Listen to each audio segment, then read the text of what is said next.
I don't even own a VCR. So when I found an unmarked VHS tape in my mailbox, wrapped in wax paper and sealed with black string, I was more confused than alarmed. Curiosity won. I borrowed a player from my neighbor, plugged it in, and pressed play. The screen flickered, then static. Then I saw me, sleeping. The camera was still. The angle was from inside my room, at the foot of my bed. I was dead asleep, curled up, breathing slow. I paused the tape, checked the timestamp, 2:13 a.m. this morning. I live alone. No one has a key. I watched the rest. Nothing happened. No movement, no figure, just the quiet sound of me breathing. Until the last 3 seconds. The camera began moving, like someone had picked it up. It got closer, closer, until the screen was filled with my sleeping face. Then a whisper, almost ready. I turned it off, heart pounding. I searched my entire apartment. No hidden cameras, no signs of a break-in. I didn't sleep that night. The next day, another tape arrived. No note. This time, the footage showed me again, sleeping. But I moved at the end, stirred, woke up, looked right at the camera, eyes open and lifeless.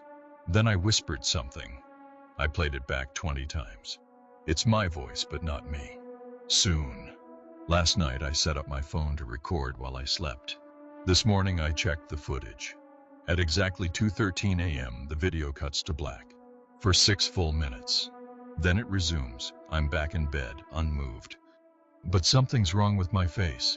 I'm smiling, wide, too wide, and my eyes are open. The next VHS arrived 10 minutes ago. I haven't watched it yet. But the label this time reads, "Tonight is the last one." 3 days ago, my neighbor, Mr. Lindell, knocked on my door.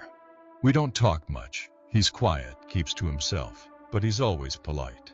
"Hey," he said, eyes darting around like someone was watching him. "I'm going away for a few days. Could you feed my pets?" "Sure," I said, confused. "I didn't know you had any." He hesitated. "They don't come out much. Just put the food down and lock the door behind you." Then he handed me a single brass key and a Tupperware container full of what looked like raw meat. I should have said no.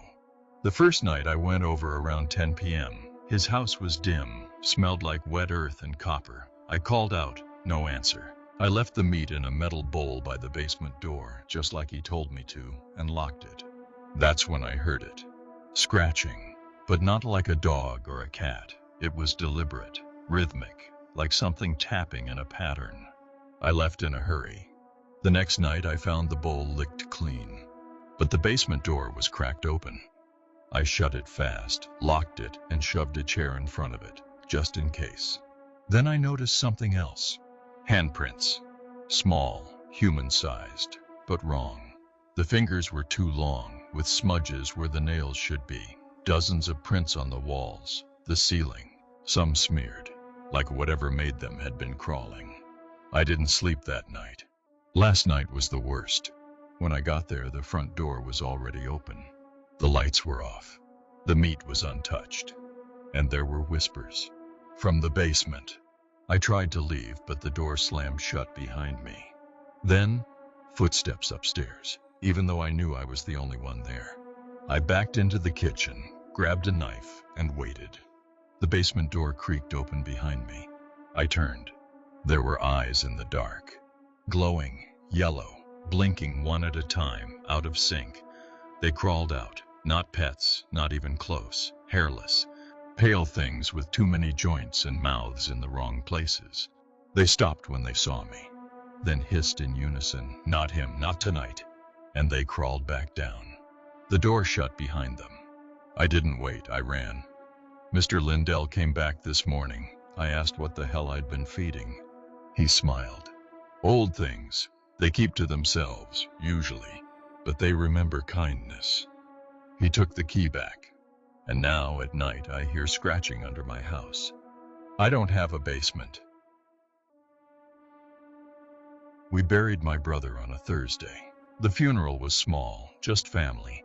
Close friends, a few co-workers. Car accident. Fast. Brutal. No one saw it coming. Grief is a strange thing. Some days I felt nothing. Other days I'd wake up screaming, but nothing. Nothing prepared me for what happened next. It started 3 days after the funeral. There was a knock on my door, late, maybe 2 a.m. I almost didn't answer, but something told me to look. It was him, my brother, alive, wet from the rain, pale, eyes hollow. He looked at me and said, "Can I come in? It's cold." I couldn't think. I couldn't breathe. I just stepped aside and let him in. He didn't explain where he'd been, just sat on the couch and stared at the wall. I tried to talk to him, asked if it was a prank, a mistake, a miracle. He just said, "I missed you." That night I let him stay in the guest room. I barely slept. The next morning he was already up, sitting at the table, not eating, not blinking, just waiting. "Do you remember the funeral?" I asked. He nodded slowly. "I saw all of you. You cried a lot. How are you here?" "I was cold," he said, "and I missed home." Something was wrong. He didn't blink. He didn't breathe. I realized I hadn't heard him make a sound since he arrived. No cough, no yawn, no sneeze, not even footsteps. But I couldn't turn him away. He was my brother, right? Over the next few days he stayed with me. Never left the house, never ate. He just watched. Sometimes I'd catch him standing in the hallway in the middle of the night, staring into my room. Sometimes I'd hear him whispering to himself in the guest room, not in English, not in anything I could understand. One night I found him in the backyard, digging. When I asked what he was doing, he said, "I need to go back. It's too warm here." The next morning there were claw marks on the walls, deep ones, like something was trying to get out. I called our mom, asked her to come over. When she saw him, she screamed. "That's not him," she said. "He's still in the ground. I saw the body." That night I locked the door to my room. I heard scratching outside for hours, and then whispers. "I missed you, I missed you, I missed you." Then silence. In the morning he was gone. No signs of him anywhere. Not in the house, not outside. Nothing. I went to the cemetery just to be sure. His grave was open. Empty. I don't know what came back to me. I don't know why. But I know one thing. It wasn't my brother. And sometimes late at night I still hear scratching at the door.